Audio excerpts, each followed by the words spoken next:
Assalamualaikum. You are now watching the documentary, The History and the Process of Batik and Wayang Kulit.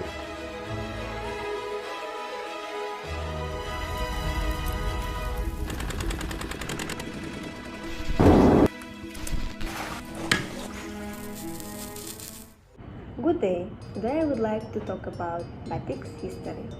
Batik is an art to decorate clothes with a wax as resist method. It comes from the Javanese word amba, to write, and titik, dot. But other people translated it as wax drawing or writing. Although batik its true origin remains shrouded in mystery, evidence of early batik has been found in the Middle East, which is Egypt, Peru, Japan, East Turkestan, Europe, as well as India and China. In 2000 years ago, has reached its highest artistic expression in the Southeast Asia, particularly Indonesia and Malaysia. In Malaysia, where batik origins and obscure, it's believed that the state of Kelantan and Terengganu are recognized as the cradle where Malaysian batiks grew. The sultans were mainly responsible for the growth of batik in those two states. They encouraged experimentation of techniques in mass production and helped to expand the industry. Upon achieving independence in 1957, Malaysia looked to batik to create national identity, and it became the official national attire for formal reasons. By the 1990s, batik had lost its magic, and it was only in 2003 it bounced back with renewed vitality. From handicraft, batik has evolved into a unique art form that has inspired people all over the world to take an active interest. It is the combined effort of government and entrepreneurs who work tirelessly to preserve the national heritage that has made batik survive modernity and adapt to changing timely possible.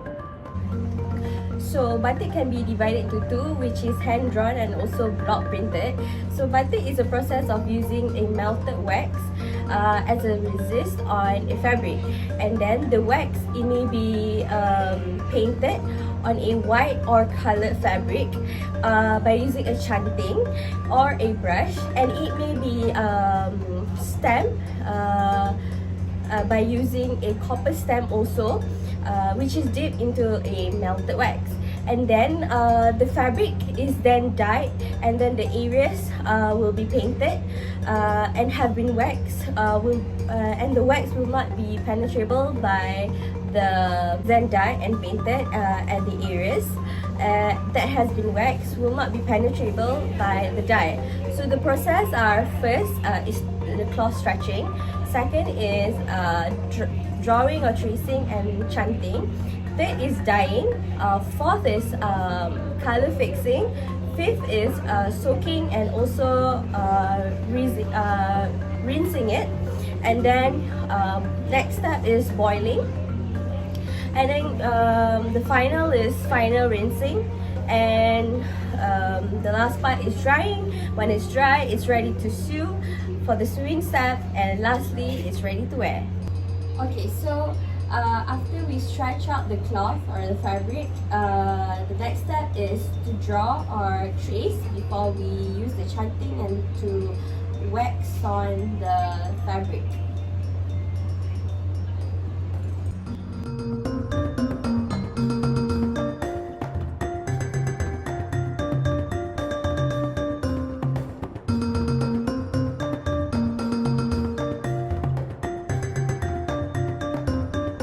Is really hot.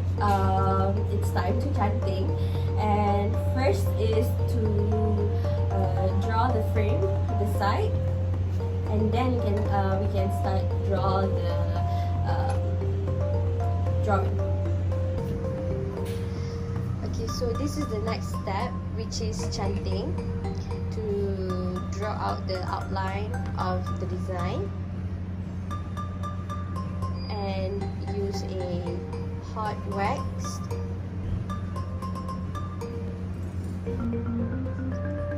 Okay, so this is the next step, which is painting. And that is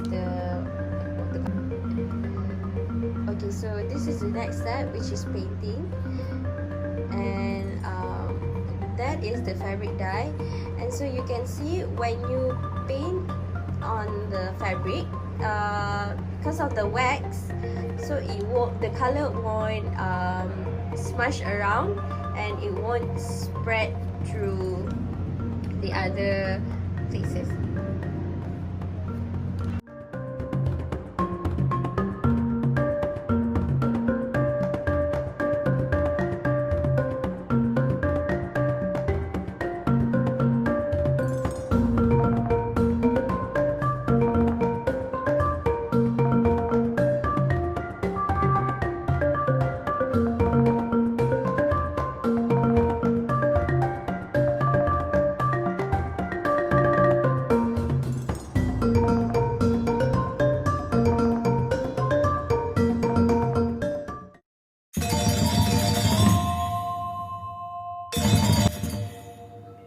Wayang Kulit is an art form traditionally practiced in Indonesia and other parts of Asia.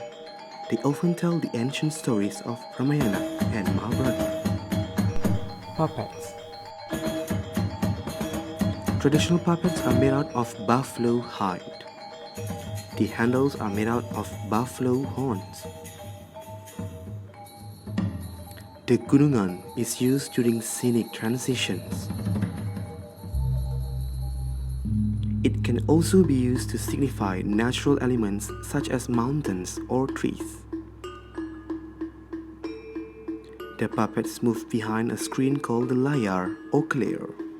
I would like to explain about the wayang kulit process. So there's a few items that are important in the wayang kulit process. So the first item is the puppet. The puppet is made from the buffalo hides. The second one is the puppet holder. Puppet holder is made from the buffalo horns. The second one is screen. Screen in wayang kulit we call it as a layar. The last one is the most important thing. We call it as a gunungan. Gunungan used when there's a scenic transition, and also can be used as a significant natural elements such as mountains and trees. Okay, so this is the next process. The next process is the papikir. Papikir. In wayang kulit we call it as a dalang. Dalang here is a very important job.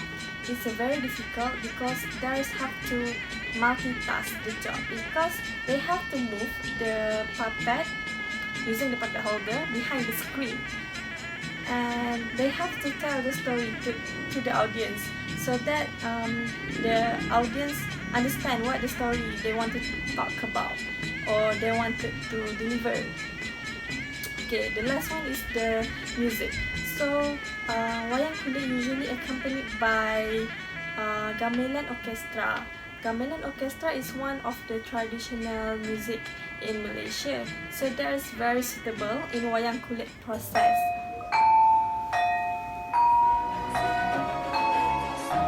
That's all for the history and the process of making batik and wayang kulit. Now you know what is the process to do a batik and wayang kulit. Thank you so much for watching this documentary and hope to see you soon again. Assalamualaikum.